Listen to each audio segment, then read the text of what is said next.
You have 12 minutes. Yes, sir. இந்த மாதம் கார்த்திகை மாதம் என்பது மாவீரர்களுடைய குருதியால் நனைந்த மண் அந்த மண்ணை எங்களுடைய மழை தன்னால் முடிந்த வரைக்கும் கழுவுகின்ற மாதம். இப்போது யாழ்ப்பாணத்திலே மழை படுமோசமாக பெய்து கொண்டிருக்கிறது. எங்களுடைய தெய்வங்களுடைய வித்துடல்கள் அங்கே இப்போது குளிர்விக்கப்பட்டு கொண்டிருக்கிறது. இன்றைய தினம் தமிழினத்திற்காக தன்னுயிர் தந்த தியாக சிறகுகள் எதிரிகளால் அவர்கள் தோற்கடிக்கப்படவில்லை. அவர்கள் எண்ணத்தை எரியூட்ட தூண்டுகிறார்கள். மாவீரர்கள் கல்லறையில் புதைக்கப்படவில்லை, எங்களின் கனவுகளில் விதைக்கப்படுகிறார்கள் என்ற உசாய் மணியினுடைய கவிதையோடு இந்த ஸ்பீச்சை ஆரம்பிக்கலாம் என்று நான் நினைக்கிறேன். எனக்கு மிகவும் கவலையான விடயம், நான் ஒரு தமிழனாக இருந்து கொண்டும் சிங்கள மக்களால் அதிகமாக இன்று வரை நேசிக்கப்படுகின்ற ஒரு தமிழனாக இந்த பாராளுமன்றத்தில் இருக்கிற நான் பெருமைப்படுகிறேன் என்றால் நான் மனதில் பட்டவற்றை நேரடியாக கதைப்பதற்கு.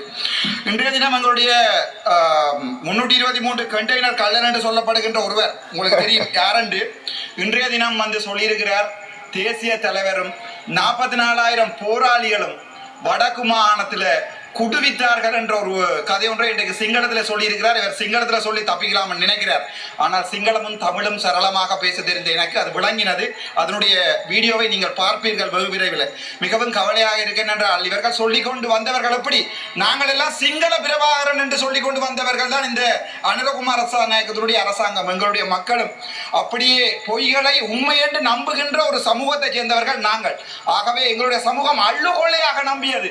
இருக்குமோ சிலவேளை இவருமே போராட்டத்தை நோக்கி போராடியவர் என்று நினைத்து எங்களுடைய சமூகம் விட்ட வரலாற்று தவறு இந்த என்பிபி அரசாங்கத்துக்கு வாக்கு போட்டது. ஆனால் இன்றைய தினம் சிங்களத்திலே எங்களுடைய தேசிய தலைவர் வடக்கு கிழக்கை ஆண்ட போது ஒரு சிங்களவன் அவன் தன்னுடைய ஒரு போட் கூட வரையிலாது அடிச்சு புதைச்சினாங்க அந்த கடல்ல குடுவித்தேன்னு எங்களுக்கு சொல்லேங்கல்ல. ஒரு தமிழ் மனுஷனா வெட்கப்படுறேன். ஒரு தமிழனா என்னுடைய வடக்கு மாநிலத்தில் இருந்து போட்டப்பட்ட ஒவ்வொரு வாக்குக்கும் இந்த பிமல் ரந்தாயகருடைய நெஞ்செல்லாம் எரியுது. நான் உங்களுடைய போர் வீரர்களை நீங்கள் செபலியோ என்று சொல்லுகின்ற போது ரணவிருவோ என்று சொன்ன தமிழர் நான்.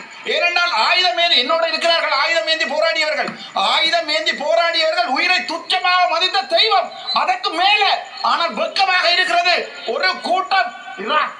ஒரு கூட்டம் வந்து சொல்லுமாக இருந்தால் என்னுடைய தேசிய தலைவரை போராட்டவாதி என்று சொல்ல மாதிரி தான் கவலையா இருக்கு.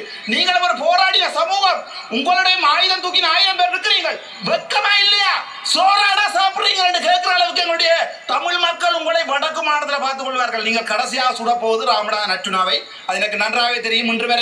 இன்றைக்கு கூட செக்யூரிட்டி ரிஸ்க் என்று சொல்லி அறிவித்திருக்கிறார்கள். எனக்கு அது பிரச்சனை இல்லை. ஆனால் மிகவும் கவலையா இருக்கு. நீங்கள் யாரை குரல் இல்லாத ஒரு இனத்தை, ஒரு தமிழ் பேசுகின்ற குரல் இல்லாத இனத்தை நீங்கள் அடக்குகிறீர்கள் என்று நினைக்கும் போது மிக வெட்கமாக இருக்கிறது.